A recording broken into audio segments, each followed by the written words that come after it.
Bismillahirrahmanirrahim. Assalamualaikum warahmatullahi wabarakatuh. Alhamdulillahirrahmanirrahim. Puji dan syukur kita panjatkan kepada Allah Subhanahu wa taala. Salawat serta salam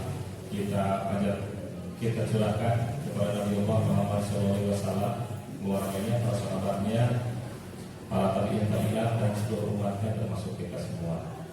Yang pertama saya ucapkan terima kasih kepada Bapak dan Ibu guru SMK Negeri 1 Pasek yang sudah hadir di kegiatan diseminasi modul 1.4 budaya positif. Kegiatan diseminasi ini Bapak dan Ibu saya lakukan untuk memenuhi tugas aksi nyata di modul 1.4 tentang budaya positif. Nah tentunya ini pun kenapa harus diikhlaskan, karena ini bermanfaat untuk kita semua untuk bagaimana mewujudkan budaya positif di sekolah. Baik kepada Ibu, kalau kita lihat budaya positif di sekolah kita mulai dari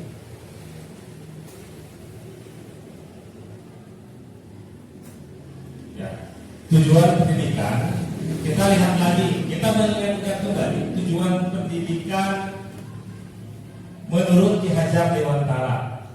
Ya, tujuan pendidikan menurut Ki Hajar Dewantara adalah menuntun segala kodrat yang ada pada anak agar mereka dapat mencapai keselamatan dan kebahagiaan yang setinggi-tingginya, baik sebagai manusia maupun sebagai anggota masyarakat.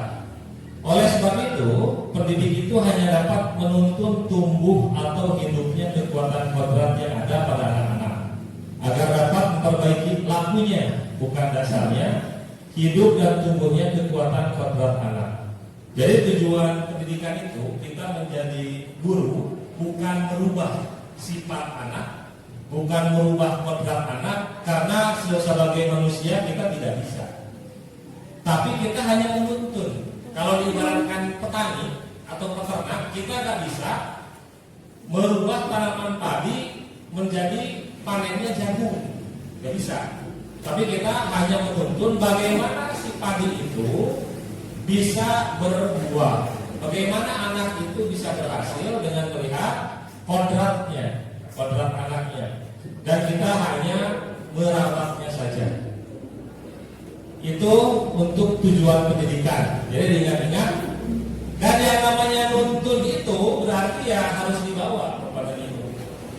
Kita nggak bisa menanam padi di sawah, tapi kita merawatnya di rumah, nggak bisa. Otomatis kita harus datang langsung ke sawah, baru memberikan ternyata di sawahnya ada hama.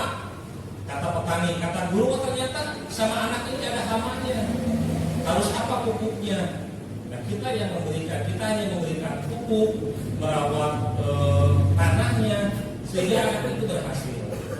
Itu tujuan pendidikan. Lanjutkan, karena materi kita budaya positif. Apa sih budaya positif di sekolah? Budaya positif di sekolah yaitu nilai dan kebiasaan di sekolah yang berpihak pada murid. Jadi yang disebut budaya positif di sekolah itu nilai dan kebiasaan di sekolah yang berpihak pada murid agar mereka dapat berkembang menjadi pribadi yang kritis, penuh hormat dan bertanggung jawab sesuai dengan profil pelajar Pancasila. Jadi ketika kita menerapkan budaya positif di sekolah, ya harus menerapkan nilai-nilai kebiasaan. Dan alhamdulillah di SMP Negeri 1 Pasir ini kita sudah melakukan pembiasaan untuk mewujudkan budaya positif di sekolah kita. Nah ini istilah budaya positif. Nah materi yang akan saya sampaikan, bukan sampaikan sharing. Jadi di sini disebut diseminasi atau pengimbasan. Saya di program guru penggerak mendapatkan ilmu tentang budaya positif dan diimbaskan kembali ke Bapak dan Ibu. Diharapkan ilmu yang saya miliki ini bukan hanya diketahui oleh saya, tapi juga diketahui oleh kita semua, sehingga cita-cita kita yang tercantum dalam visi misi sekolah kita bisa terwujud. Konsep utama budaya positif Bagaimana mengembangkan budaya positif? Kita hari ini akan belajar yang pertama perubahan paradigma belajar. Yang kedua disiplin positif. Yang ketiga kebutuhan dasar manusia. Yang keempat motivasi perilaku manusia. Yang kelima restitusi posisi kontrol guru. Yang keenam keyakinan kelas. Yang ketujuh segitiga restitusi. Nah, ketujuh materi ini sangat bermanfaat bagi kita untuk bagaimana kita bisa melayani anak-anak dan senantiasa berpihak kepada mereka. Kita awali dengan yang pertama perubahan paradigma. Untuk membangun budaya positif, sekolah perlu menyediakan lingkungan yang positif, yang aman, yang nyaman, agar murid-murid mampu berpikir, bertindak dan mencipta dengan merdeka, mandiri dan bertanggung jawab. Nah, ini harus diciptakan aman, nyaman, positif. Bagaimana kalau ada anak yang selalu dibully, pasti dia merasa tidak nyaman. Berarti budaya positifnya tidak akan berjalan dengan baik, ya, karena menyediakan lingkungan yang positif. Yang kedua, biasanya disiplin dikaitkan dengan kontrol. Kalau kemarin-kemarin disiplin itu selalu dikaitkan dengan reaksi. Dengan reaksi. Contoh, ada anak kalau nggak masuk dimarahin. Nah, kalau sekarang kita belajar bagaimana penerapan disiplin ini dengan kontrol, bukan dengan reaksi yang tidak terkontrol. Dalam hal ini, kontrol guru dalam menghadapi murid. Bagaimana seorang guru bisa mengontrol dalam menghadapi murid? Ya, kontrol. Nah, Bapak dan Ibu bayangkan nih, saya punya cerita seperti ini.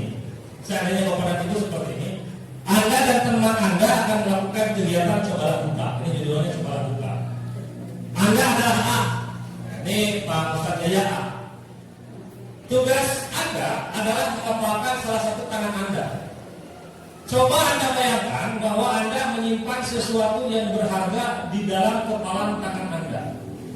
Anda perlu menjaga benda tersebut sekuat tenaga Anda, karena begitu pentingnya untuk kehidupan Anda. Papan tangan. Nah, rekan Anda, Pak Baskara, adalah mencoba dengan segala cara untuk membuka kepalan tangan Anda. Teman Anda B atau Pak Baskara boleh membujuk, boleh menghardik, boleh mengintimidasi, boleh memarahi, boleh menggoda, boleh menggelitik, bahkan menawari Anda uang agar Anda bersedia membuka kepalan tangan Anda. Oke, paham ya?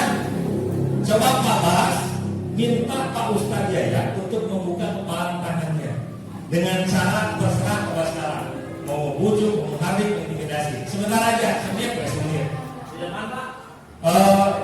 Di depan boleh. Di depan. Di sana aja. Contoh. Yang diminta hanya membuka tangan.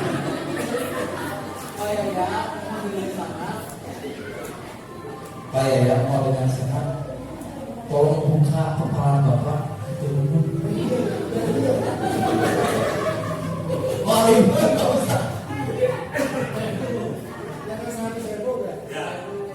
Nah, pertanyaannya, kira-kira Pak Yaya akan membuka kepala tangan enggak?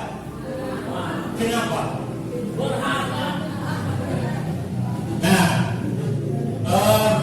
Dari sini perubahan paradigma ini kita ketahui. Kadang-kadang kita memposisikan diri sebagai B dan anak memposisikan diri sebagai A. Kita menghardik, mengancam, mengintimidasi anak agar melakukan apa yang kita inginkan. Dan si anak gak mau. Kenapa? Karena bagi mereka dia itu berharga kalau menurut mereka, sehingga dia gak mau berubah.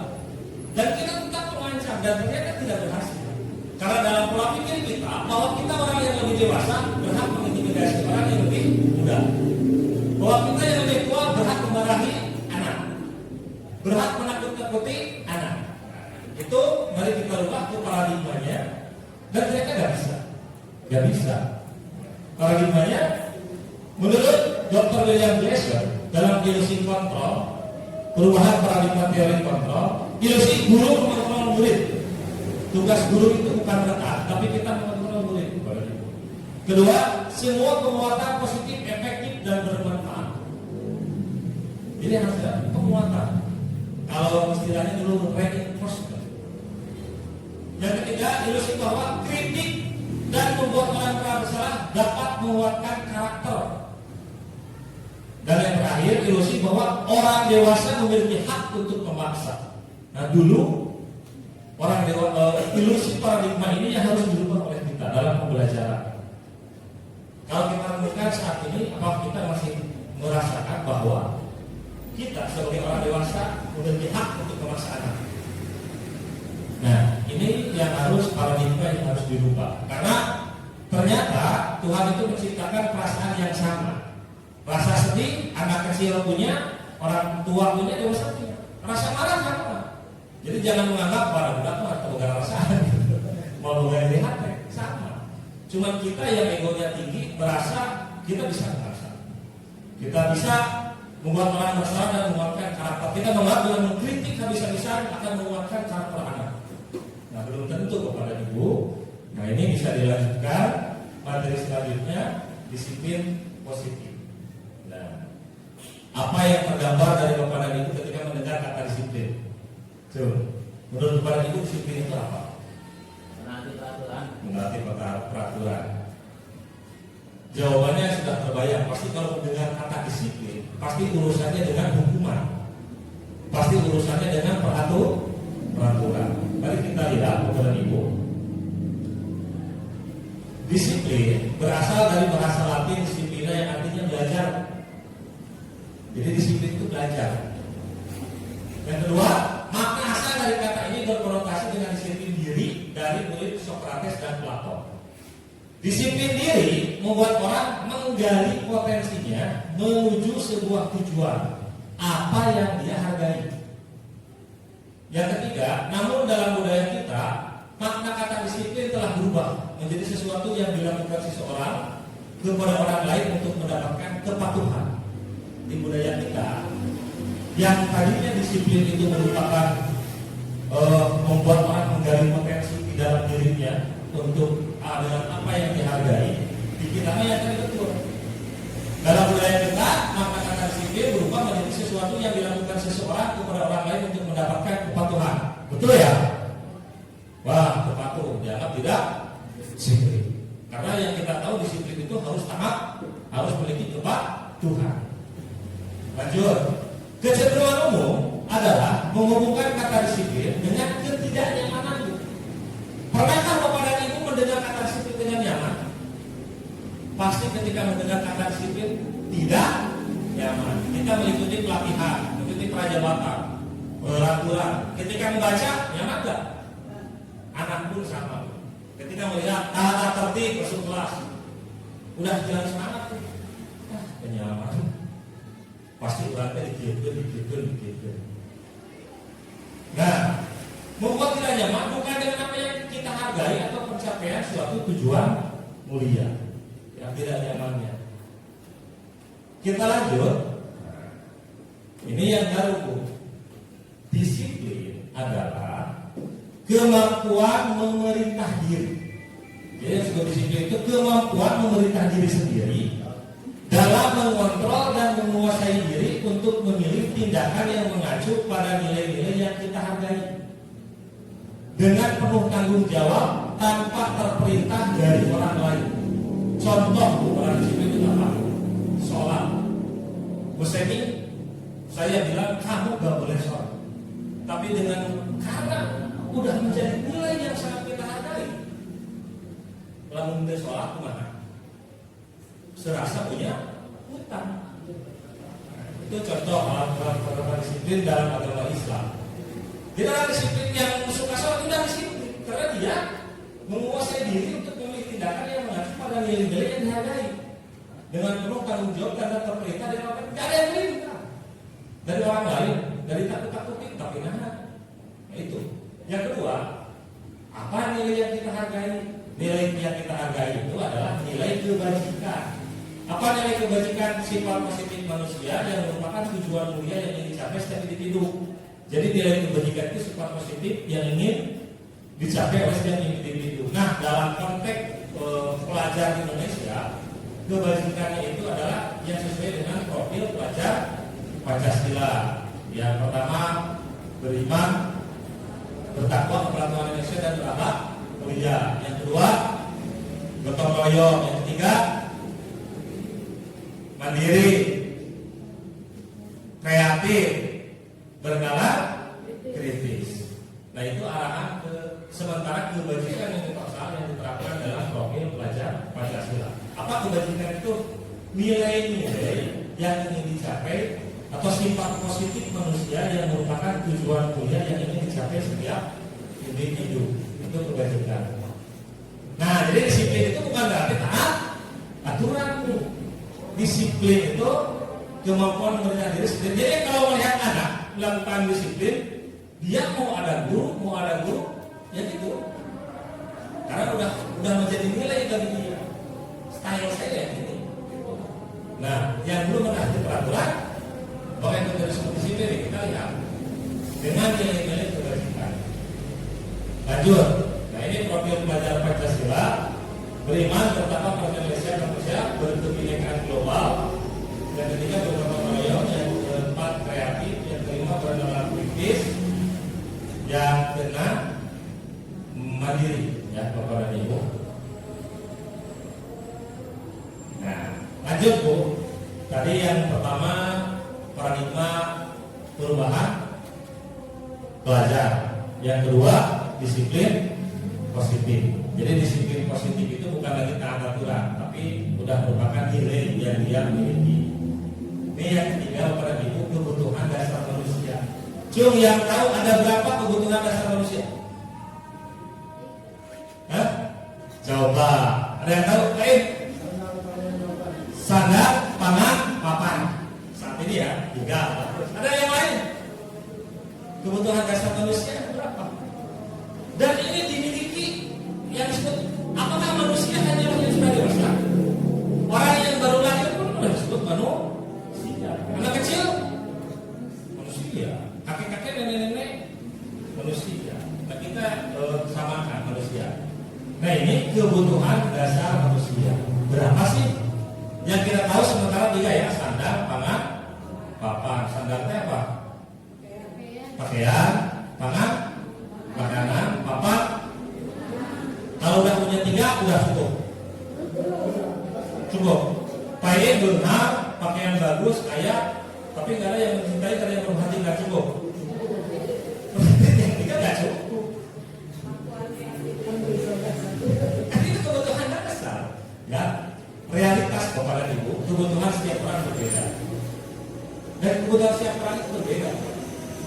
Kita harus berusaha memahami pandangan orang lain tentang dunia. Setiap orang memiliki gambaran yang berbeda.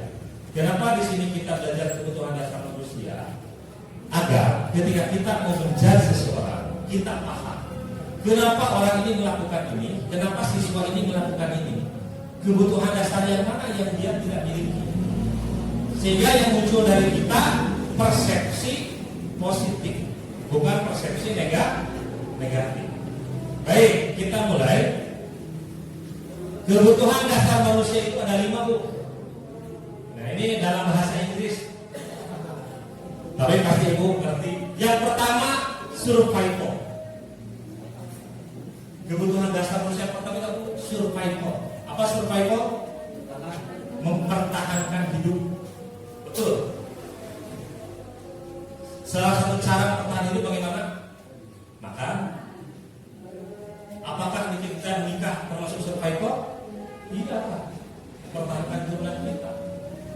Survival. Dia akan berusaha untuk memenuhi kebutuhan itu. Gak ada orang yang gak makan, gak minum, lagi pasrah. Rek maling, kita itu kebutuhan. Gak bisa ditinggalkan. Ya.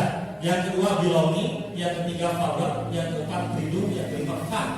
Nah, ini kebutuhan dasar manusia Bu, ada 5. Kalau tadi sandar pangan papan dulu udah, sekarang ternyata ada 5 kepada Ibu.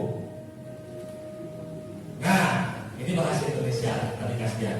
Ada bahasa Indonesianya. Yang pertama kebutuhan bertahan hidup, survival.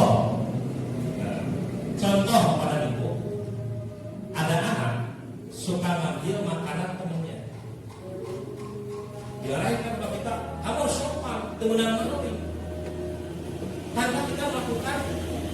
research atau penelitian.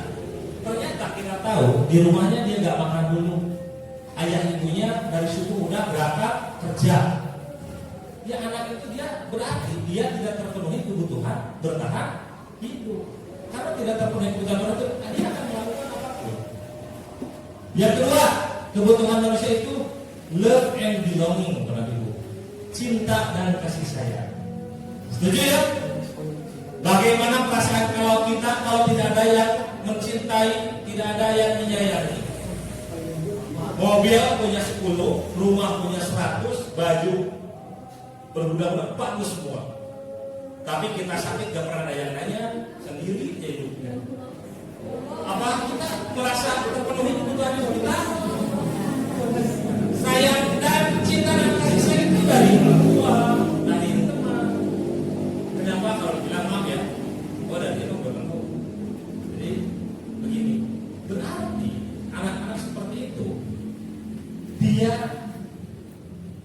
kebutuhan dasar manusia cinta dan kasih sayangnya tidak terpenuhi sehingga melakukan itu. Sudahlah dia tidak terpenuhi cinta dan kasih sayang, sama kita dijajah, bergong siapa? Bagaimana menderitanya anak seperti itu? Dihabisi di semuanya, di lingkungan keluarganya, di lingkungan sekolahnya, kita habisi. Nah, adil nggak? Kita nggak adil, tapi bagi dia yang merasakan. Kalau kita berada di posisi dia, adil dunia ini. Saya di rumah udah ada yang perhatiin, datang ke sekolah juga nggak ada yang sayang, dari semua rumah kan gitu. Yang ketiga, freedom, kebebasan. Betul, kebebasan. Contoh kebutuhan dasar kebebasan apa? Biarkan anak bebas berpikir. Anak-anak siapa yang tahu ini? Karena setiap orang memiliki kebebasan. Contoh gini, bapak dan ibu punya ide, tapi bapak dan ibu merasa tidak memiliki kebebasan. Bagaimana rasanya? Tapi nggak berani, dan sebab yang tahu nomor itu pasti ngamuk. Kalau nggak ngamuk, nanti sama partainya dikasih jam pelajaran, dikurangi kesehatan cair. Nah, udah diam weh. Tapi kan dia mengendap masa. Nah, ini. Yang keempat, kesenangan. Betul. Senang kan? Butuh nggak? Butuh. Mau healing ke, mau main. Jadi kalau ada anak, kita lagi belajar. Kayak tadi saya di kelas 7B, dan si Habsi itu ada sini syukuran dan peraturan Habib itu kamu syukur. Bertahta saya. Susulian kan. Kalau saya marahin, saya kan lagi senang bukan? Saya belum aja. Diskusinya udah belum? Udah Pak, yang mana hasil diskusinya ini itu sudah kan? Kan tugasnya membuat mengerjakan eta. Ya udah nggak usah dimarahin.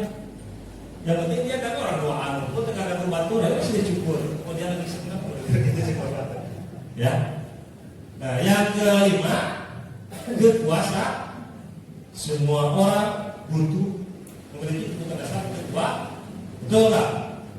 Siapa yang tidak memiliki kebutuhan dasar kekuasaan? Semuanya butuh. Ya. Dan itu kekuasaan itu macam-macam. Tapi semua orang pasti butuh kekuasaan. Minimal bapak dan ibu akan merasa berkuasa kepada anak kita. Ciri orang yang butuh kuasa dan mungkin ya ibu mencari kuasa. Itu berarti kita membutuhkan kebutuhan kekuasaan. Jadi ternyata kebutuhan dasar manusia itu ada 5 bapak dan ibu. Yang pertama kebutuhan bertahan hidup, cinta kasih sayang, kebebasan, kesenangan, kekuasaan. Dan perilaku manusia itu didasari ini. Didasari ini. Ibu melakukan tindakan itu karena ada salah satu kebutuhan yang tidak terpenuhi. Pasti. Pasti. Ya. Contohnya, nah Imam Ageng dia hanya bisa mengeluarkan keluarganya di gini. Karena di sekolah gak ada yang mendengar. Di kelas sudah dibully sama teman-teman yang dicap, ini anak bodoh, tidak punya kuasa, karena yang menghadapi bisa ngomongin sendiri. Dan dia dalam hatinya tetap, dan saya pun bisa memimpin, saya pun bisa berkuasa. Dia membuat komunitas sendiri dan dia bangga dengan komunitasnya, karena dia bisa menjadi seorang penguasa dan bisa membantu orang lain. Yang harus kita pahamkan itu lagi. Nah, ini 5 kebutuhan dasar manusia. Kepada ibu, ternyata ada 5 kebutuhan dasar manusia. Dan ini semua anak kecil, kakek-kakek, nenek laki-laki rebel. Ini sama udah kakek juga dia butuhnya 5 ini. Coba ibu kalau punya ayah dan ibu yang sudah sakit kan anggapkan tong ditanya tong dinaon, pas dia akan cari perhatian karena dia butuh kasih sayang. Dia ingin menges, oh jika anak orang itu tanya ketakutan itu. Ya. Kita lanjutkan, ini kasusnya. Nah ini contoh kasus. Ibu Ria, guru kelas 6 SD Permai, sedang bingung menghadapi ulangan salah satu murid kelas yang Agus. Guru anak datang dan menemukan Agus yang seringkali meminta bekal-bekal siap mereka dengan paksa. Jika Anda menghadapi situasi seperti Ibu Ria, apa yang Anda lakukan? Menurut Anda kira-kira apa alasan Agus melakukan hal itu? So, Bapak dan Ibu, kalau mengetahui kegiatan ini, apa yang akan Bapak Ibu lakukan kepada Agus? Hah? Ditanya dulu, apa langsung? Agus menegong meneh. Tanya dulu, betul. Terus apa yang dilakukan? Menurut Anda kira-kira apa alasan Agus melakukan hal itu? Kenapa sih Agus ini suka meminta bekal makan siang mereka dengan paksa? Iya. Ya, belum makan atau lapar. Mari kita lihat. Nah, dalam konteks penerapan disiplin positif, Ibu Ria sebaiknya mencari tahu alasan Agus melakukan tindakan tersebut agar mengetahui kebutuhan mana yang sedang berusaha dipenuhi oleh Agus. Jadi ingat, ketika kita mencari tahu sebuah penerapan disiplin positif, larinya ke 5 kebutuhan pokok. Dia kebutuhan mana yang tidak terpenuhinya. Akar masalahnya di sana. Yang pertama, Agus lapar dan orang tuanya tidak membawakan bekal makan siang. Berarti dia tidak terpenuhi kebutuhan survival. Yang kedua, teman Agus jadi perhatian Agus. Jadi perhatikan Agus. Love and belonging. Dia ingin diperhatikan. Melakukan itu. Berarti dia di rumahnya kan yang merhatiin, di sekolahnya kan yang merhatiin. Yang ketiga, dia merasa hebat karena temannya jadi takut dan menuruti keinginannya. Kebutuhan apa? Kekuasaan. Yang keempat, Agus merasa bosan dengan bekal yang dibawakan orang tuanya karena selalu bekal yang sama, freedom atau kebutuhan kebebasan. Yang kelima, Agus hanya iseng dan dia menikmati ekspresi wajah teman yang kesal. Kebutuhan kesenangan.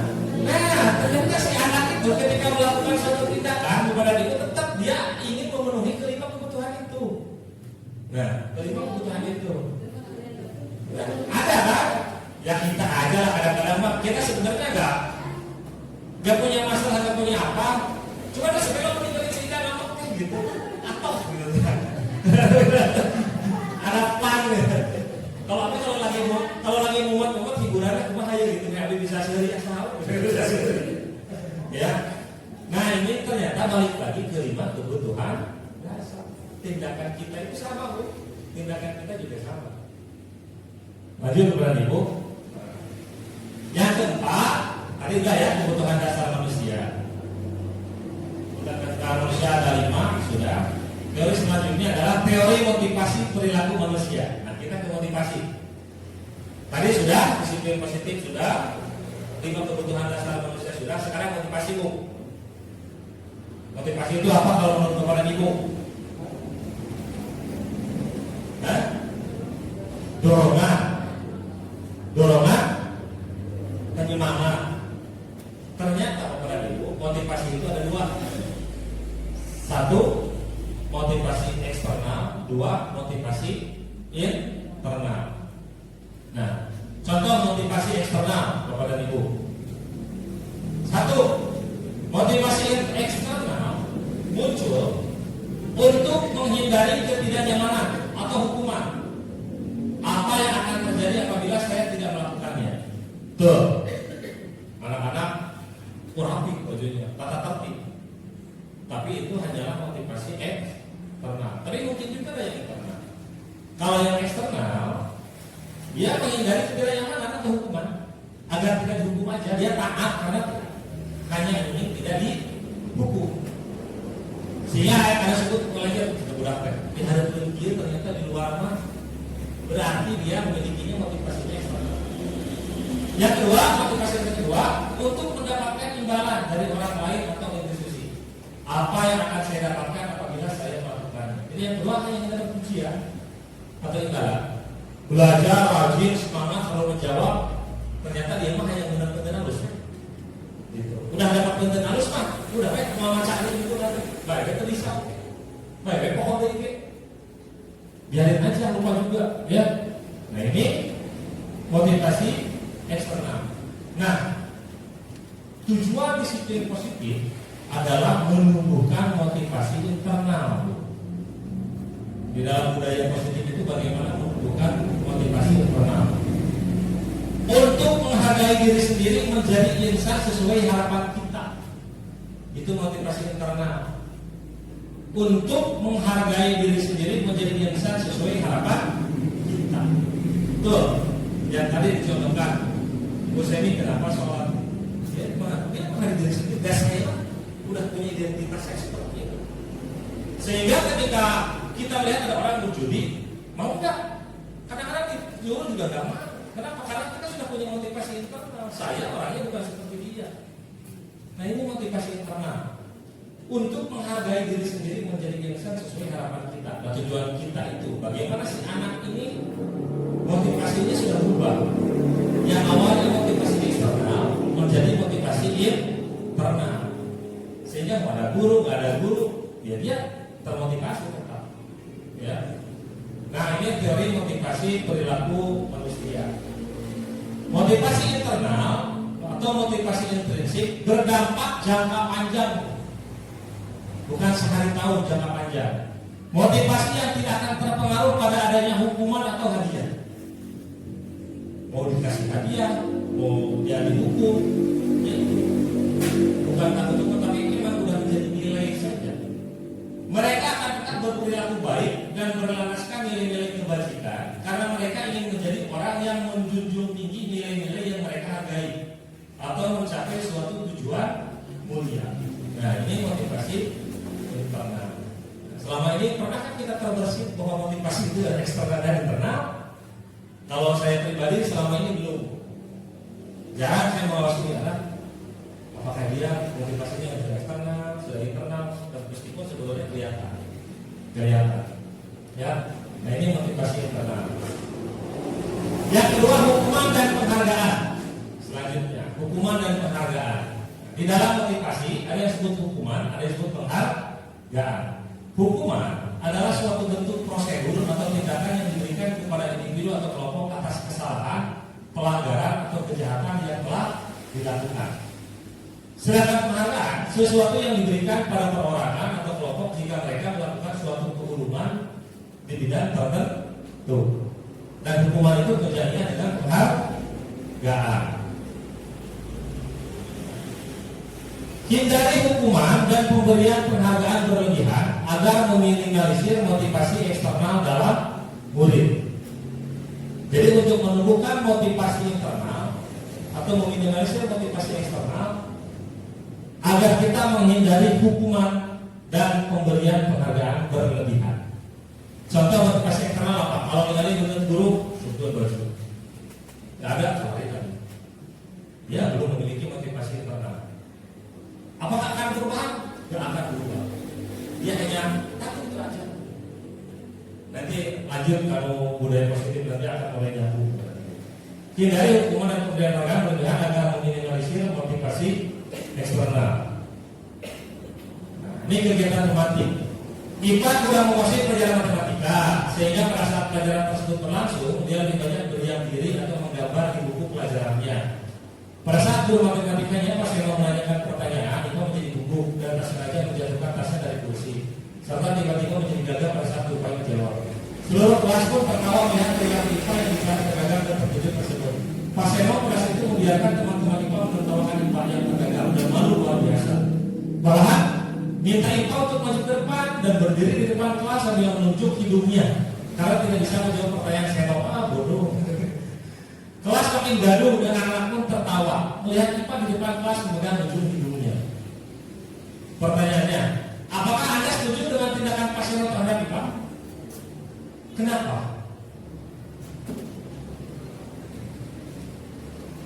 Nah, yang kedua, menurut Anda tindakan Pak Seno terhadap IPA adalah sebuah hukuman atau konsekuensi? Ada hukuman? Hukuman. Kenapa? Karena tidak ada kesepakatan dari awal. Itu yang disebut respon, stimulus respon. Anak melakukan langsung kita marahi, langsung kita tindakan. Itu stimulus respon langsung. Kita sendiri tidak bisa berada di posisi kontrol. Kita tidak mengontrol emosi, langsung cek. Dan itu sebetulnya hukuman. Biasanya dengan emosi berangkat. Ya, stimulus respon. Nah, apa harus dikatakan pada Seno, pada IPA? Ada yang setuju kan dengan IPA? Ya, dengan Pak Seno? Tidak. Kenapa? Tidak baik untuk anak, menjatuhkan. Kita lihat kepada ibu. Ada 3 dalam menerapkan disiplin positif. Ada 3 hal ketika anak yang dianggap kita tidak disiplin. Yang pertama adalah hukuman, yang kedua konsekuensi, dan ketiga restitusi. Hukuman itu identitas gagal. Identitas gagal itu anak melakukan pelanggaran. Sedangkan konsekuensi dan restitusi itu identitas sukses dalam disiplin. Hukuman sesuatu yang menyakitkan harus terjadi, betul nggak? Orang yang menerapkan hukuman pasti ada yang tersakiti, baik mental maupun fisik. Jangan anggap ketika kita memarahi anak di depan anak dan sebagainya dia tidak tersakiti. Yang kedua, tidak nyaman untuk murid untuk jangka waktu panjang, Bu. Siapa yang sekolah dulu pernah ditampilin guru dan sampai saat ini masih ingat? Siapa yang masih menendam kepada gurunya? Geuleuh orang si Bapak eta teu bisa lanjut saeutik saat ditanggungkeun. Jangka waktunya panjang, Bu. Jadi jangan anggap selesai puluhan tahun. Ketika korban mendapatkan keadilan, keempat, murid anak akan tersakiti. Dia tersakiti, bahkan bisa mendendam, bahkan sampai mempesan anak guru, mempesan mobil guru atau motor guru karena dendam. Itu hukuman. Kalau konsekuensi, sesuatu harus terjadi. Tidak nyaman untuk murid untuk jangka waktu pendek. Korban bisa diabaikan, murid anak dibuat tidak nyaman. Jadi tidak akan tersakiti tapi tidak nyaman kalau hanya konsekuensi. Contoh konsekuensi, karena kamu gak mengerjakan PR, nanti di jam istirahat kamu gak boleh istirahat, kerjaan PR kami ya. Itu konsekuensi. Dari awal udah dua yang tidak mengerjakan PR terus mengerjakan di jam istirahat. Sesuatu harus terjadi gitu. Anak mengerjakan. Kedua, tidak nyaman tapi pendek, hanya pas kerjain aja. Yang ketiga, korban bisa diabaikan, dia adalah korbannya. 3, anak dibuat tidak nyaman, meskipun sebentar. Nah, ada yang ketiga, restitusi. Restitusi merupakan pilihan menguatkan untuk murid atau anak dalam jangka waktu panjang. Korban mendapatkan ganti, murid akan mendapatkan penguatan. Ini yang ketiga. Jadi yang pertama kita menerapkan hukuman, yang kedua menerapkan konsekuensi, yang ketiga restitusi. Restitusi ini identitasnya sukses. Lanjut. Hukuman, perilaku pasif agresif meningkat. Sistem tidak akan berjalan bila murid tidak takut. Betul. Kalau murid tidak takut berjalan nggak? Nggak. Bapak siapa? Baju tidak subur, pusat berapa kali? Muridnya ke sini tuh. 3. Berlaku hanya perasaan pada sebuah institusi, tidak berlanjut pada kehidupan nyata. Disiplin hanya di sekolah aja, di luar enggak. Peraturan adalah kamu harus. Murid anak membenci peraturan. Siapa yang suka peraturan? Bencilah semuanya. Konsekuensi, penguatan hanya bertahan dalam jangka waktu pendek. Kalau konsekuensi pendek, penguatannya sudah lakukan diri. Memerlukan monitoring dan supervisi terus-menerus dari guru. Membantu penerapan mengikuti peraturan dalam masyarakat. Apa peraturannya? Mampukah kamu melakukannya? Terima kasih. Murid anak menghormati peraturan. Kalau restitusi, masalah terpecahkan. Murid belajar bertanggung jawab untuk perilakunya. Itu restitusi. Dia bertanggung jawab atas perilaku dia. Fokus pada pemecahan masalah dalam jangka waktu panjang. Bukan hal itu saja. Apa yang kamu yakini? Apa yang kamu bisa lakukan untuk memperbaiki masalah ini? Itu contoh pertanyaannya. Murid anak menghormati dirinya dan orang lain. Jadi dia akan menghormati terhadap dirinya dan orang lain.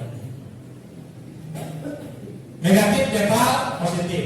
Nah, kalau hukuman biasanya negatif semua. Awas kalau dilakukan nanti ya. Nanti awas kalau. Mode paksaan, betul.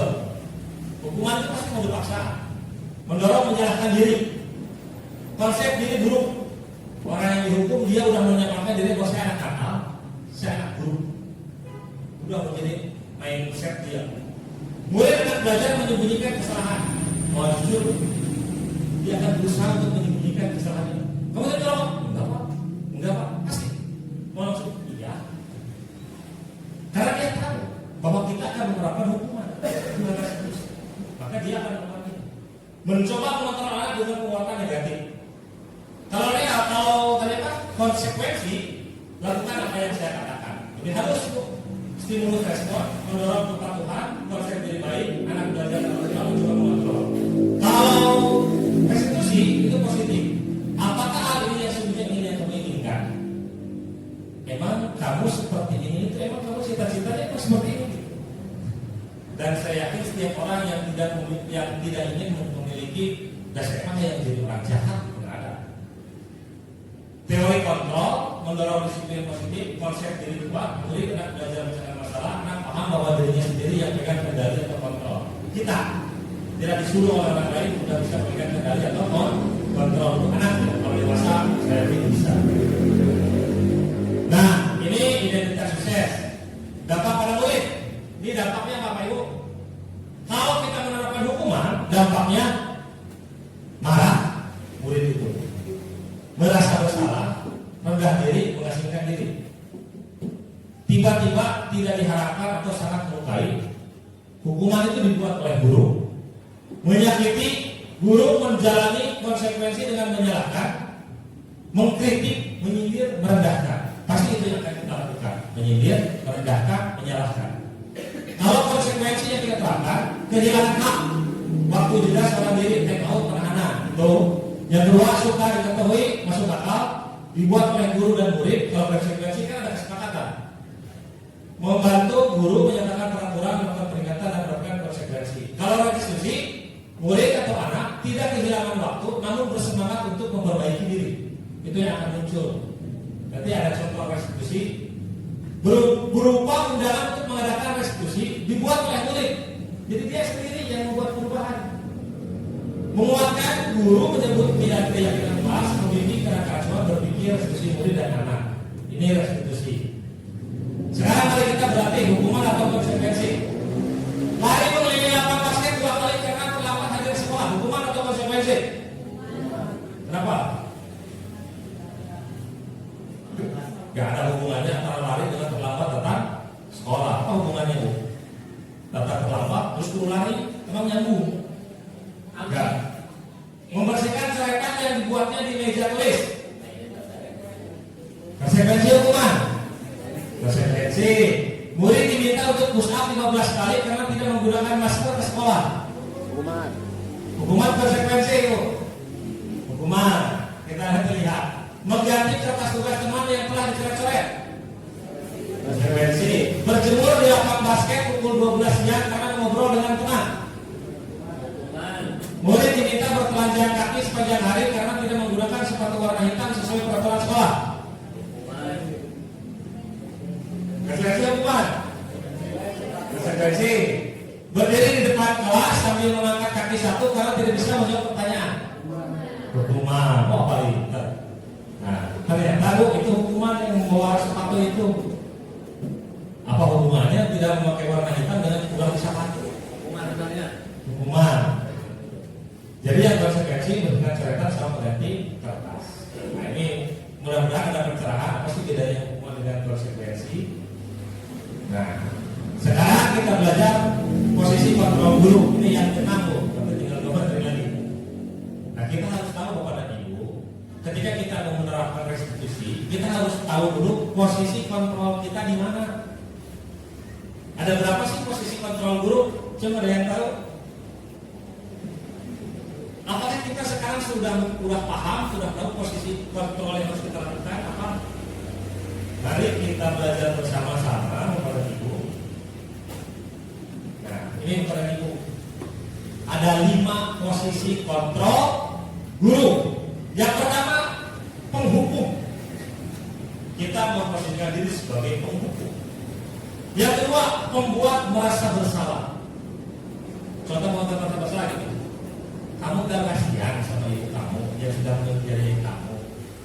Berarti kita membuat merasa bersalah. Yang ketiga, teman. Ayah bapak. Yang keempat, pemantau. Kelima, manajer. Jadi ada 5 posisi kontrol yang seorang guru. Penghukum, pembuat merasa bersalah, teman, pemantau, manajer. Ya. Penghukum. Seorang penghukum bisa menggunakan hukuman fisik maupun verbal. Orang-orang yang menjalankan proses penghukum senantiasa mengatakan bahwa sekolah memerlukan sistem atau alat yang dapat menekan murid-murid lebih dalam lagi. Kalau kita mau pola pikirnya, wah, gimana sistem wah, tekan anak sampai itu bisa berarti posisi kita penghukum. Contoh, patuhi aturan saya. Awas kalau tidak menurut. Kamu lagi yang buat kesalahan. Dan berbagai kata yang buat siswa sakit hati dan juga dendam. Itu penghukum. Yang kedua, pembuat merasa bersalah. Nah, pada posisi ini, Bapak dan Ibu atau kita semua sebagai guru akan bersuara lebih lembut. Lebih lembut. Kalau penghukum salah. Membuat merasa bersalah akan menggunakan ketekungan yang membuat orang lain merasa tidak nyaman. Dan bersalah, udah udah nunduk atau udah diri. Kata-kata yang keluar yang lembut akan seperti ibu sangat kecewa sekali dengan kamu. Berapa kali bapak harus memberitahu kamu ya? Gimana coba kalau orang tua kamu tahu kamu berbuat begini? Nah, ini posisi yang kedua, membuat merasa bersalah. 3, teman. Guru pada posisi ini tidak menyakiti murid, namun akan tetap berupaya mengontrol murid-murid persuasi. Guru di posisi teman menggunakan hubungan baik dan humor untuk mempengaruhi seseorang. Mereka berkata, ayo bantulah demi bapak. Ayo ingat tidak bantuan bapak selama ini enggak? Ya sudah, kali ini tidak apa-apa. Nanti ibu bantu bereskan. Murid akan tergantung pada guru tersebut. Yang keempat, pemantau. Memantau berarti mengawasi. Pada saat kita mengawasi, kita bertanggung jawab atas perilaku orang-orang yang kita awasi. Posisi pemantau berdasarkan pada peraturan-peraturan dan konsekuensi.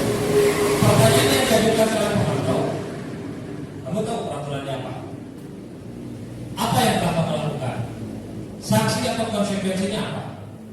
Seorang pemantau sangat mengandalkan penghitungan, catatan, data yang dapat digunakan sebagai bukti atas perilaku seseorang. Itu pemantau. Dan yang kelima, manajer. Manajer adalah posisi di mana guru berbuat sesuatu bersama dengan murid, mempersilahkan murid mempertanggungjawabkan perilakunya, mendukung murid agar dapat menemukan solusi atas masalahnya sendiri. Seorang manajer telah memiliki keterampilan di posisi teman maupun pemantau. Namun bila kita menginginkan murid-murid kita menjadi manusia yang merdeka, mandiri dan bertanggung jawab, maka kita perlu mengacu pada restitusi yang dapat menjadikan murid kita seorang manajer bagi dirinya sendiri. Nah, ini manajer. Nah, ini 5 posisi kontrol pada ibu sekilas. Kalau penghukum menghardik, menunjuk-nunjuk, menyakiti, menyindir.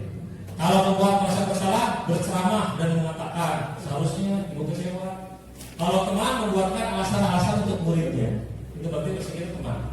Kalau pemantau menghitung dan mengukur. Kalau manajer mengajukan pertanyaan. Ini manajer. Bukan itu. Ini contoh 5 posisi kontrol. Mari kita, ini posisi kontrol kita sebagai guru. Saya kecewa sekali dengan kamu. Posisi kontrol apa? Membuat merasa bersalah. Kamu tidak pernah benar melakukannya. Sebagai apa? Ayo. Nah, sebelum mulai kita cek. Ayo lakukan demi saya ya. Apakah kamu mau mendapatkan stiker bintang hari ini?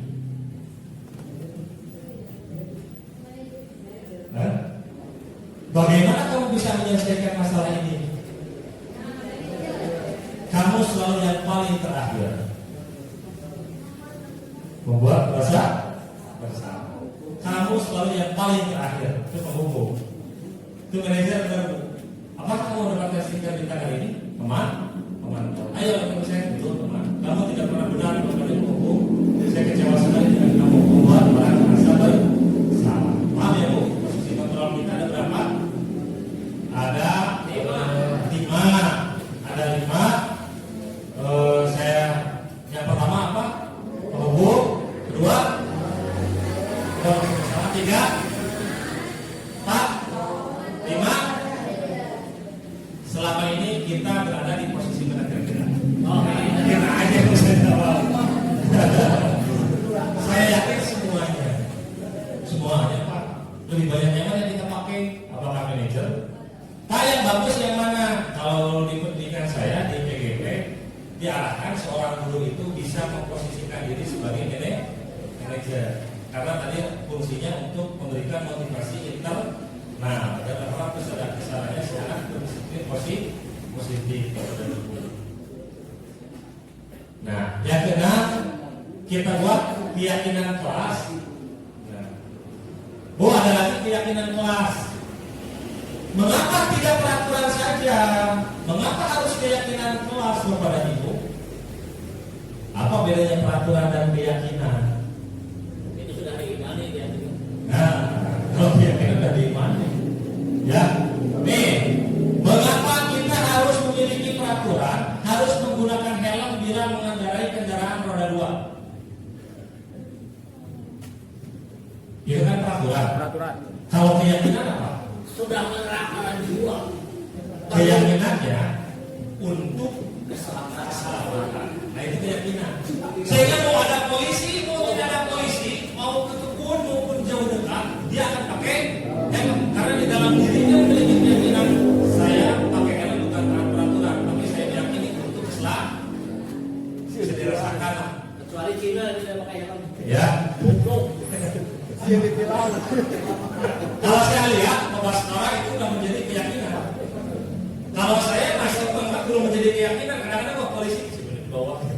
Contoh ya. Kedua, mengapa kita memiliki peraturan 3M, menggunakan masker, mencuci tangan, menjaga jarak 1,5 meter? Itu peraturan. Keyakinannya apa? Untuk kesehatan dan keselamatan. Tuh, orang yang sudah memiliki keyakinan saya pakai masker untuk kesehatan, dia akan pakai terus. Ya, kalau kita kemarin pakai masker ketika dalam, yang nggak pakai masker, yang kalau nggak pakai masker, safety-nya tidak cair, karena itu pakai masker. Berarti itu masih motivasi intrinsik, belum intrinsik. Yang ketiga, mengapa kita memiliki peraturan harus datang tepat waktu pada saat mengikuti pelatihan? Disiplin. Kalau udah melakukan ini, itu keyakinan. Jadi itu peraturan. Kalau keyakinan mah untuk keselamatan, untuk kesehatan, disiplin itu keyakinan. Untuk mendukung motivasi intrinsik, kembali ke nilai-nilai keyakinan lebih menggerakkan seseorang dibandingkan mengikuti serangkaian peraturan atau. Nah, jadi kita di dalam restitusi bagaimana menggerakkan orang itu sesuai hakiknya, bukan karena motivasi intrinsik. Agar muncul motivasi intrinsik. Ini lanjut. Diawali dari peraturan kelas. Saya yakin di SMPN 1 Pasir ini seluruh kelas sudah memiliki peraturan kelas. Betul? Betul. Dari peraturan akan berubah menjadi keyakinan kelas. Sudah ada, Bu? Keyakinan kelas di kelasnya? Sudah. Nah, nanti kita belajar. Mudah-mudahan dari keyakinan kelas ini menimbulkan menjadi lingkungan yang positif. Dan terakhir akan tumbuh budaya positif, ya, budaya positif. Pembentukan keyakinan sekolah atau kelas. Kalau keyakinan kelas bersifat lebih abstrak daripada peraturan yang lebih rinci dan konkret. Itu bedanya keyakinan dan peraturan. Kedua, keyakinan kelas berupa pernyataan universal. Universal itu yang umum. Tiga, pernyataan keyakinan kelas senantiasa dibuat dalam bentuk positif. Nah, kalau peraturan kelas tidak boleh membuang sampah sembarangan, itu peraturan. Ya. Kalau keyakinan, Cinta lingkungan. kalau keyakinan selalu menjaga kebersihan, gitu kan? Keyakinan pas katanya tidak terlalu banyak kok. Jadi jangan bikin keyakinan pas dulu gitu. Sehingga mudah diingat dan dipahami oleh semua warga kelas. Cukuplah 5, 3, 4. Keyakinan kelas sebagai sesuatu yang dapat diterapkan di lingkungan tersebut. Semua warga kelas hendaknya ikut berkontribusi dalam pembuatan keyakinan kelas lewat kegiatan curah pendapat. Jadi membuat keyakinan kelas itu bukan dari kita, tapi curah pendapat dari seluruh warga kelas, dari anak-anak. Bersedia meninjau kembali keyakinan kelas dari waktu ke waktu. Keyakinan ini harus ditinjau terus dari waktu ke waktu. Jadi berubah. Nah itu pembuatan keyakinan sekolah atau kelas. Yang mana yang merupakan keyakinan kelas? Mengapa? Bapak Ibu, di sini ada 2 buah gambar. Ada yang berwarna hijau, yang di sana ada yang dengan panggul yang ganteng itu berwarna putih ya. Menurut Bapak dan Ibu, yang berwarna putih atau yang berwarna hijau yang masuk keyakinan kelas? Kita baca Hah? baca. Ya. Yang putih atau yang hijau? Cung yang putih, cung. Ya, yang putih. Cung yang hijau, cung. Yang hijau. Ini putih nggak hijau? Ayo. Yang mana? Yang putih. Alasannya kenapa?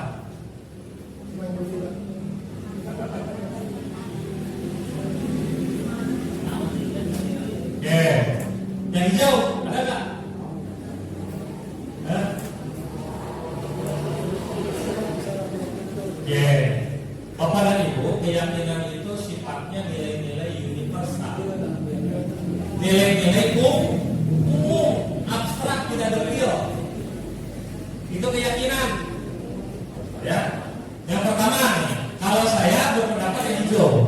Kenapa yang hijau? Karena yang hijau ini nilai-nilai universal. Contoh, datang ke waktu mengucapkan salam. Itu universal, di umum. Kalau kami guru dan murid yang saling menyayangi, hanya guru dan murid di kelas itu aja, tidak dengan warga sekolah yang lain, tidak dengan tamu. Ya, oke. Berarti kalau ada anak kita, ada tamu nih, gak sopan, salah nggak? Melanggar keyakinan nggak? Enggak. Tapi keyakinan kami mah guru dan murid, tapi bukan guru saya, yang ngajar saya. Ya. Menjaga kebersihan sekolah. Udah, menjaga kebersihan sekolah. Itu keyakinan. Berdoa sebelum dan sesudah kegiatan, aktif dalam pembelajaran, tertib. Terus, kali ini kami murid yang peduli dengan teman-teman.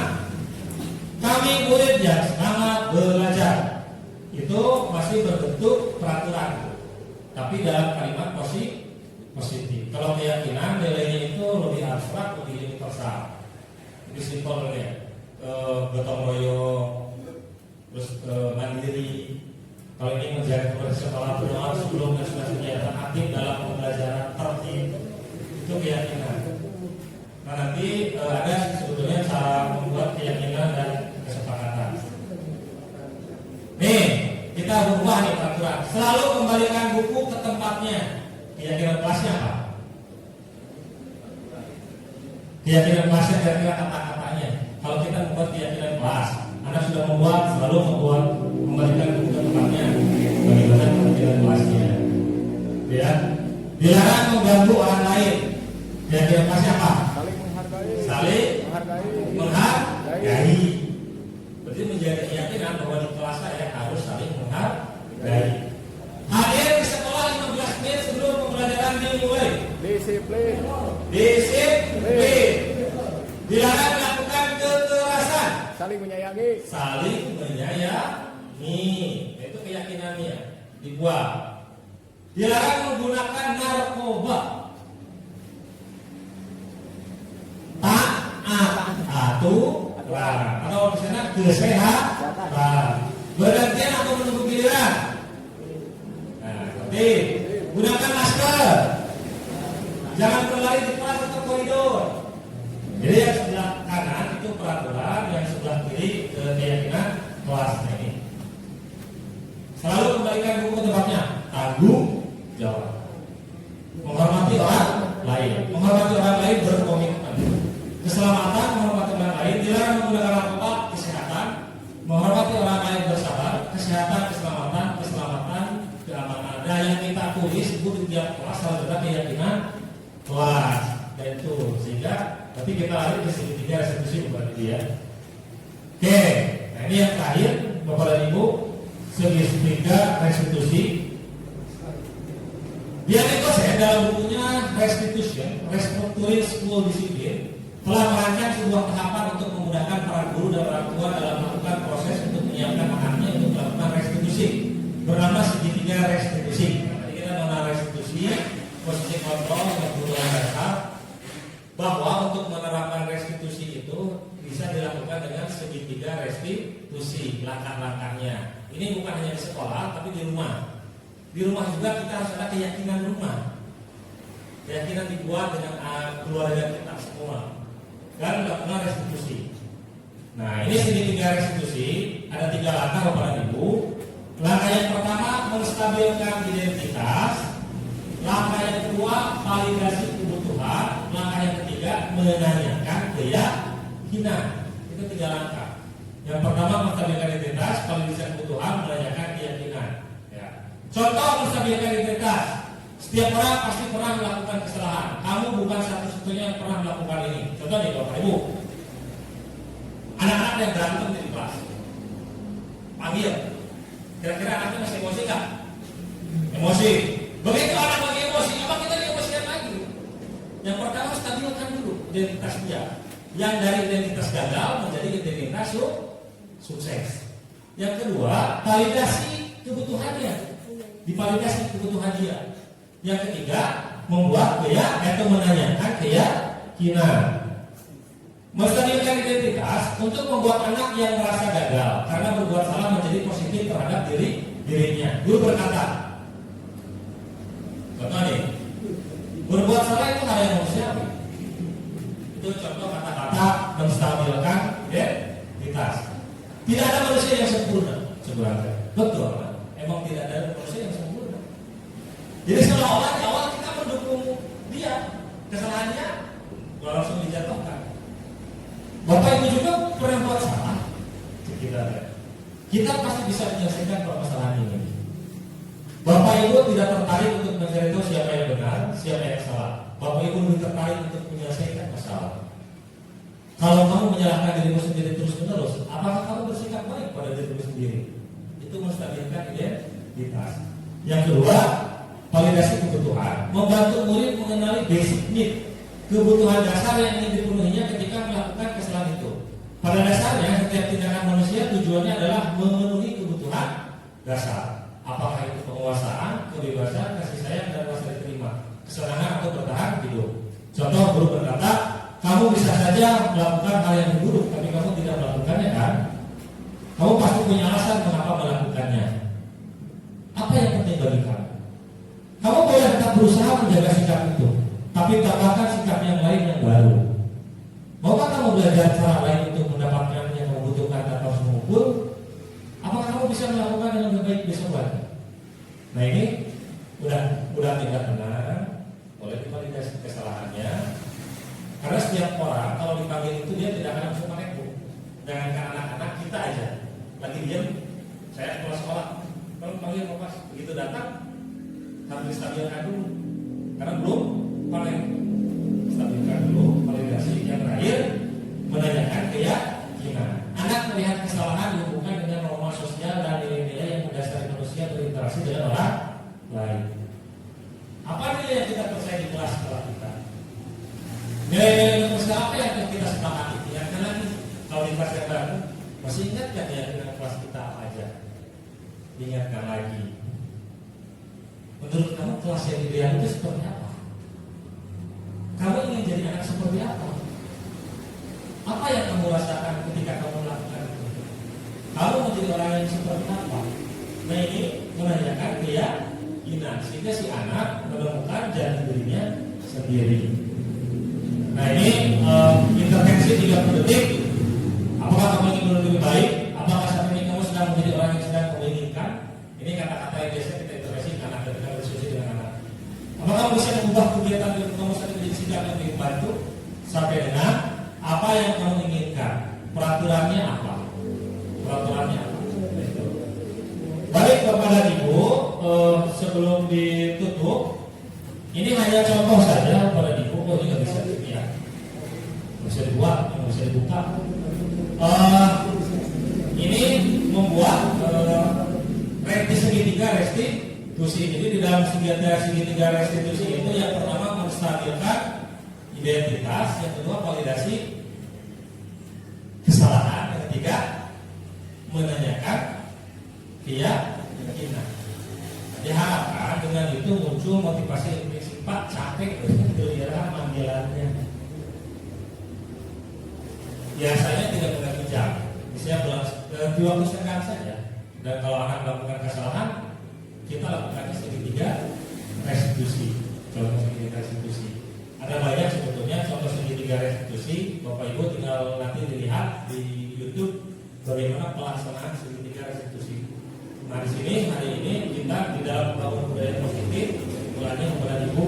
Yang pertama kita harus memahami dulu motivasi eksternal dan internal. Yang kedua kita harus memahami 5 kebutuhan dasar manusia. Karena sejatinya apa yang kita lakukan untuk memenuhi 5 kebutuhan dasar itu kepada Ibu. Ya. Dan ketika tidak terpenuhi, akan ada yang kita lakukan. Baik Bapak Ibu guru maupun juga anak. Jadi kalau kita Pak Heri, iya. Oh iya, jelas. Karena dari kebutuhan dasar ada kebutuhan dasar ini yang tidak dia penuhi dan dia akan melakukan ini. Sehingga kita melakukan yang ketiga posisi kontrol kita. Ada 5 posisi kontrol, pemukul, pemantau. Nah, menurut Bapak dan Ibu bagusnya yang mana? Ya terserah. Cuman kalau di program PGP itu mengarahkan si guru itu menjadi seorang manajer. Yang pertama dengan sekarang Bapak dan Ibu ketika kita menerapkan sebagai pemukul banyak kasus. Kasus terakhir itu Bapak Guru Akbar yang dituntut 50 juta rupiah ketika menyuruh siswanya sholat ya dan memukul punggungnya. Nah itu zaman dan kita tidak bisa melawan zaman. Mau demo pun tukang demo atau bukan hentikan mobil itu nggak bisa. Karena zaman itu berputar dunia itu. Ya makanya di dalam Islam didiklah anakmu sesuai zaman. Jadi nggak bisa kita mendidik anak kita zaman sekarang bersama dengan kita dulu karena zamannya berbeda. Nah ini untuk mendidik zaman belajar 5 posisi kontrol guru kebutuhan dasar, terus keyakinan kelas itu dibuat kepada Ibu dan segitiga restitusi. Segitiga restitusi itu untuk pelaksanaan restitusi dari mengidentifikasi masalah. Contoh yang tadi Bapak dan Ibu, kalau Agus ya masih ingat Agus suka mengambil makanan orang. Yang tadi kira-kira identifikasi kesalahannya bagaimana? Identifikasi awalnya. Ini nih. Menstabilkan identitas dulu.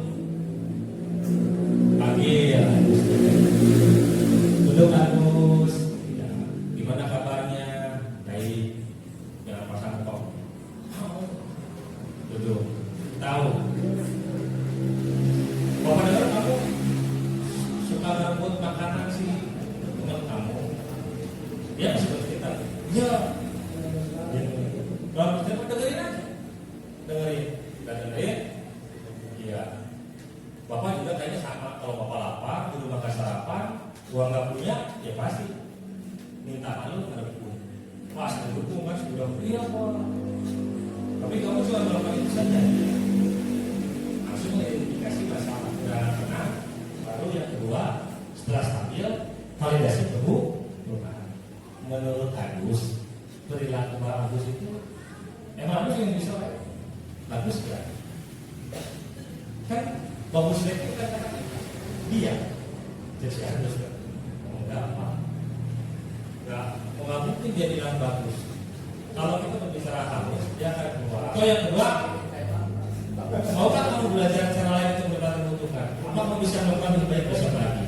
Nah, setelah validasi kebutuhan, merayakan keyakinan. Kalau di kelasnya sudah punya keyakinan, sudah dibuat dan itu dibuat bareng-bareng Bapak Ibu.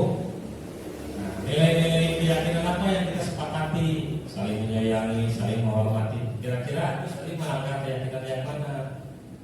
Yang mana berarti Bu?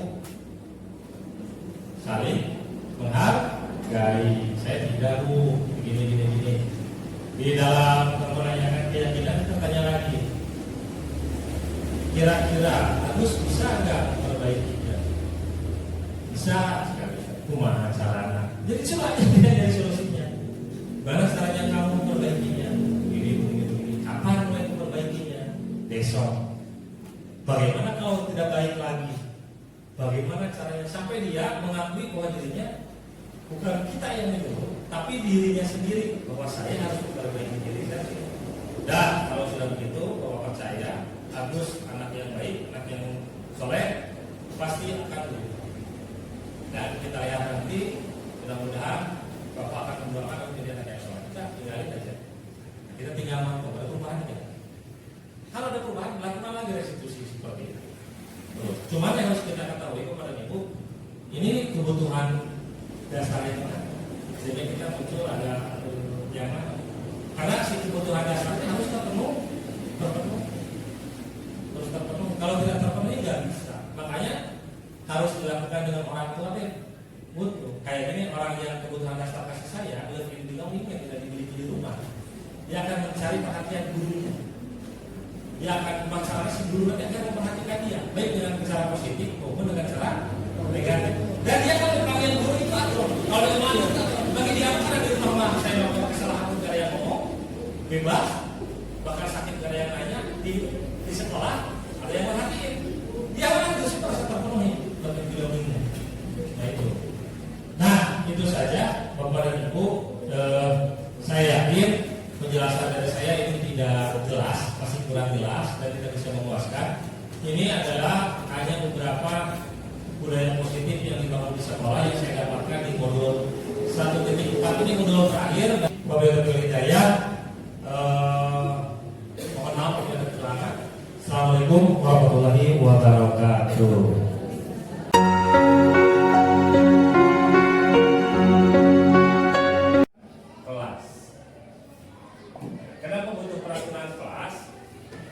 Di rumah ada peraturan nggak? Kalau saya di rumah ada kesepakatan rumah disebutnya. Jadi di rumah itu tertib. Sudah tahu bapak harus pulang jam berapa, makan jam berapa, anak-anak belajar jam berapa, sholat jam berapa. Kalau ada tamu harus bagaimana? Ada. Jadi disenakkan di rumah. Nah, sekarang di kelas minimal kita bikin ada yang disebut keyakinan kelas. Keyakinan kelas itu dari dalam. Keyakinan kelas itu berasal dari peraturan kelas dulu. Nah, kebetulan kelas ini belum punya peraturan kelas, mari kita buat peraturan kelas. Menurut kalian, peraturan kelas 8G yang pertama apa? Yang kalian mau? Ayo. Yang kalian mau apa? 1. Tidak menyebut nama. Tidak memanggil dengan panggilan nama orang tua. Kalau dalam Islam ini termasuk salah satu dosa besar. Itu memanggil orang dengan panggilan orang tuanya itu dosa besar. Ya, agama. Oke. Yang kedua, peraturan kelas yang kedua untuk 8G apa? Hah? Tidak main bola di kelas. Tidak main bola di kelas. Oke, yang ketiga apa lagi? Hah? Tidak keluar kelas saat jam pelajaran. Ini yang membuat peraturan bukan apa ya? Kalian yang membuat. Tidak keluar kelas saat jam pelajaran. Oke. Yang keempat, apalagi yang menurut kalian butuh nih? Kayaknya tata tertib ini, peraturan kelas ini butuh nih untuk dilaksanakan biar kelasnya tertib, aman, tidak ada bullying dan lain sebagainya. Apalagi? Hah? Hah?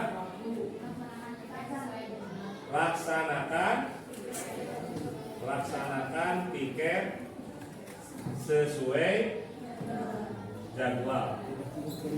Oke, ada lagi? Ya, yang menurut kalian penting nih. Ayo. Tidak membuang sampah di kelas. Sudah belum? Tidak membuang sampah di kelas. Oke.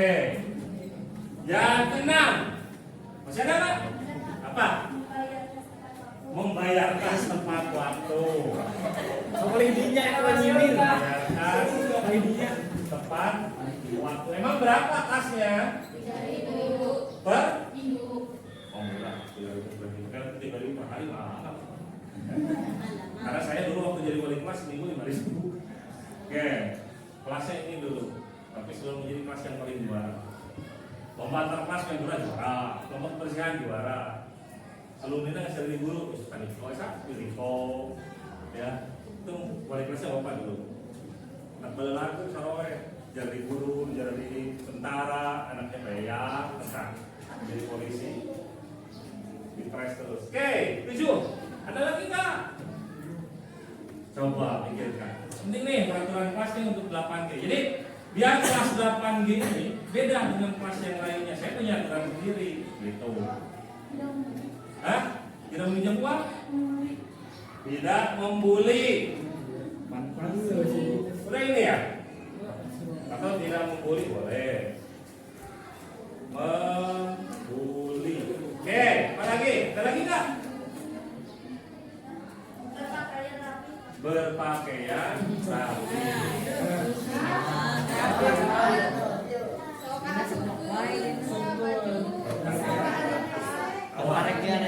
Jangan memasukkan baju ke dalam celana. Apa ya? Baju dibuka masukkan ke dalam celana itu nggak boleh. Ada lagi nggak? Ayo. Ada lagi nggak? 1. Tidak memanggil panggilan dengan nama orang tua. 2. Tidak main bola di kelas. 3. Tidak keluar kelas saat jam pelajaran. 4. Melaksanakan tiket sejadwal. 5. Tidak membawa sampah di kelas. 6. Membayar kas tepat waktu. Tidak membuli. 8. Berpakaian rapi. Boleh berkata kasar dengan teman di sini atau dengan guru? Seperti apa? Tidak boleh berkata. Tidak boleh berbicara. Kasar. Oke. Udah cukup? Menurut kamu udah cukup? Hah? Cukup? Oke. Kalau cukup, ini kan udah ada peraturan kelas nih. Nah ini belum menjadi peraturan kalau menurut Bapak. Yang kita buat itu bukan hanya peraturan, tapi kita akan buat keyakinan kelas. Apa bedanya peraturan dan keyakinan? Kalau peraturan ini harus ada sanksi. Kalau keyakinan yang membuat sanksinya kamu sendiri, ya, bukan Pak Guru. Nah, sekarang kita rubah dulu peraturan kelas ini. Kita lihat kalimatnya masih banyak kalimat negatif. Mari kita rubah kalimat peraturan kelas ini menjadi kata-kata yang lebih halus, atau kalimatnya lebih ke kalimat positif. Yang pertama, tidak memanggil dengan panggilan nama orang tua. Kira-kira kita rubah jadi apa? Ayo. Memanggil teman sesuai namanya. Oke, setuju ya? Yang pertama, memanggil teman sesuai namanya. Yang kedua, tidak main bola di kelas. Kita rubah kalimat positif jadi apa? Ya, tidak main bola di kelas jadi apa? Ayo. Tidak main bola di kelas jadi apa? Kita rubah ke dalam kalimat positif di sini. Oke. Tidak main bola di kelas jadi apa? Oke. So, kalimat positifnya apa? Tidak main bola di kelas. Ganti menjadi bermain bola di lapang sepak bola. Bermain bola di lapang sepak bola. Dah, nih atau di lapang aja ya. Pak, itu jauh di lapang sepak bola harus menurut Clara. Di lapangan, bermain bola di lapangan. Yang ketiga, tidak keluar kelas saat jam pelajaran. Jadi apa? Mengikuti pelajaran dari jam pertama sampai jam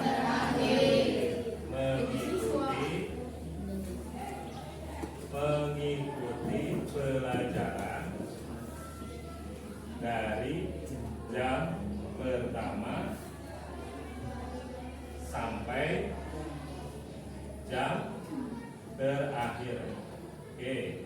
Keempat, laksanakan piket sesuai jadwal. Ini sudah positif atau masih negatif? Sudah positif? Oke, berarti tidak berubah. Itu tetap melaksanakan piket sesuai jadwal. Oke, 5, tidak membuang sampah di kelas. Itu rubah kalimat positif. Membuang sampah pada tempatnya, ya. Buang mantan pada temannya. Buang sampah. Membuang sampah pada tempatnya.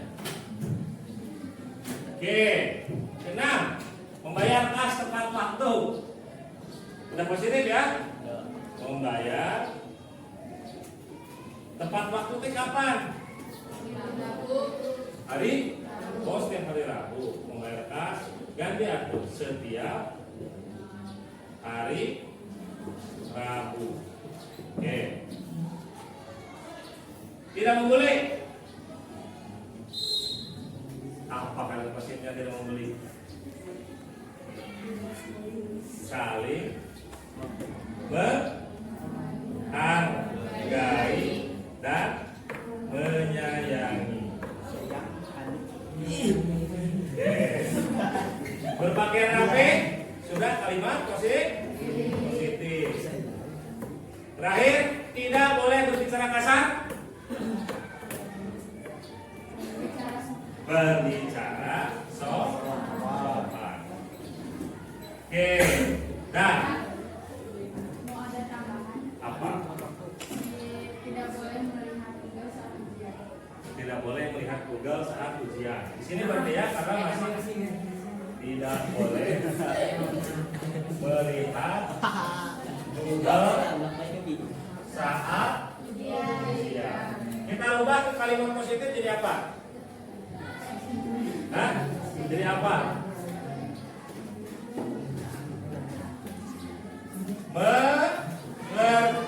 Mengerjakan ujian dengan jujur. Oke. Dicoret. Nah, jadi peraturan kelas kita, kelas 8G, jadi ini. 1, peraturannya apa? Membayar teman sesuai nama. 2, bermain bola di lapangan. 3, mengikuti pelajaran dari jam pertama sampai jam 4. 5, 6, 7, 8, 9, 10. Ini baru peraturan kelas. Sekarang bagaimana peraturan kelas ini berubah menjadi keyakinan? Keyakinan kelas 8G. Nah, kalau keyakinan itu nilainya sudah nilai-nilai moral, ya. Bedanya keyakinan dan moral. Kalau keyakinan nilai-nilai moral. Yang kita pakai nilai-nilai kebajikan atau nilai-nilai kebaikan yang universal. Jadi universal itu diakui oleh seluruh alam dunia. Contoh nilai-nilai kebajikan universal apa? Disiplin, jujur, apalagi menghormati. Ya, itu masuk ke dalam nilai-nilai kebajikan universal. Jadi agama apapun, negara manapun pasti setuju. Ya, pasti setuju. Kita alihkan dari sini menjadi keyakinan kelas. Yang pertama, Memanggil teman sesuai namanya. Kira-kira keyakinan kelas 8B apa? Saling menghargai.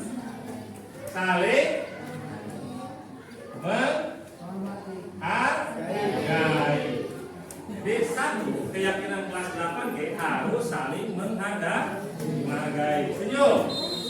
Setuju. Kenapa? Kita ini tidak kenal.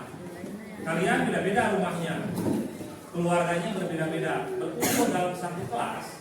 Kalau tidak ada saling menghargai, yang terjadi ribut, konflik, ASEA. Jadikan keyakinan kelas bahwa untuk kelas 8B itu saling menghargai. Yang kedua, bermain bola di lapangan bersama berhenti. Disiplin. Tiga, mengikuti pelajaran dari jam pertama sampai jam terakhir. Keyakinan kelasnya apa? Disiplin. Masuk sini ya. Melaksanakan piket sesuai jadwal. Disiplin. Udah tuh. 4. 5. Membuang sampah pada tempatnya. Disiplin. Apalagi? Hah? Ada lagi nggak? Membuang sampah pada tempatnya. Masuk nilai mana? Membuang sampah tempatnya nilai disiplin, nilai menghargai, nilai menyayangi, atau nilai cinta lingkungan. Hah? Cinta lingkungan. Kalau melaksanakan piket sesuai jadwal, masuknya nilai mana? Gotong royong atau disiplin? Sama ya, gotong royong. Karena yang mengerjakan piketnya bukan satu orang. 4. Saling menghormati, disiplin, gotong royong, membuang sampah pada tempatnya berarti cinta lingkungan. Kenapa harus cinta lingkungan? Karena kita hidupnya di muka bumi. Kalau buminya hancur, otomatis manusianya hancur, hilang. Ya. Jadi gampang. Kalau kamu ingin hancur, kotor aja tempatnya. Nanti juga muncul virus baru ya kita bagi semua. Ya. 5. Membayar kas setiap hari Rabu. Disiplin. Saling menghargai dan menyayangi. Sama ya, menghargai ditambah lagi di sini menyayangi teh apa ya? Saling menyayangi teh tingkahnya ya. Apa disebut teh kamu bahasa Indonesia mah empati. Ya, berpakaian rapi. Disiplin. Berbicara sopan. Saling menghargai. Mengerjakan ujian dengan jujur.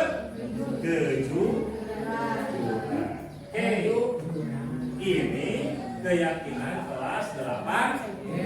Jadi kita yakini untuk kelas 8G yang pertama akan menjaga atau melaksanakan nilai-nilai. Yang pertama nilai apa? Saling menghargai. 2. 3. 4. 5. 6. Sepakat? Sepakat? Oke. Meskipun wali kelasnya PR ya, nanti Bapak ingin lihat apakah kelas 8G melakukan keyakinan kelas ini. Kamu harus ingat bahwa kelas 8G kita memiliki keyakinan kelas. Keyakinan kelas kita yang pertama saling menghargai. Yang kedua disiplin. Yang ketiga gotong royong. 4 cinta. 5 menyayangi. 6 Bapak yakin kalau kalian melakukan keyakinan kelas ini selama 1 tahun ini pasti sukses. Sukses dalam pelajaran, mendapatkan ilmu yang berkah. Ilmu berkah itu nanti setelah lulus kita sekolah dia bermanfaat. Oke, jelas? Siapa sekretarisnya? Sekretaris kelas? KM siapa KM? Nah, Neng, nanti dibuat kan ini mumpung belum ditempel. Buat di dalam kertas karton.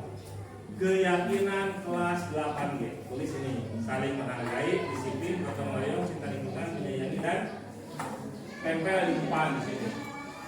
Bro, biar seluruh siswa kelas 8G sadar dan ingat, dan ini keyakinan bukan Bapak yang buat, tapi kalian barusan yang membuat. Peraturan kalian yang membuat.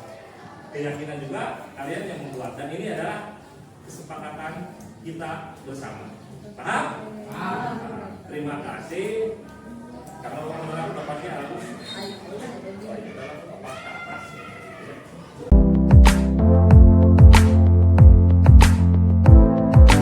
Assalamualaikum warahmatullahi wabarakatuh. Nama saya Ali Tarono, siswa kelas 8G. Saya senang dengan dibuatnya keyakinan kelas akan menumbuhkan budaya positif di kelas. Assalamualaikum warahmatullahi wabarakatuh. Perkenalkan, nama saya Najwa Nuristia. Saya siswa dari kelas 8G. Alhamdulillah dengan dibuatnya keyakinan kelas akan menumbuhkan budaya positif di kelas. Assalamualaikum, nama saya Nafisa Hilmi Alifah, siswa dari kelas 8G. Saya senang dengan dibuatnya keyakinan kelas di kelas kami. Semoga ini akan menumbuhkan perilaku baik dan budaya positif di kelas kami.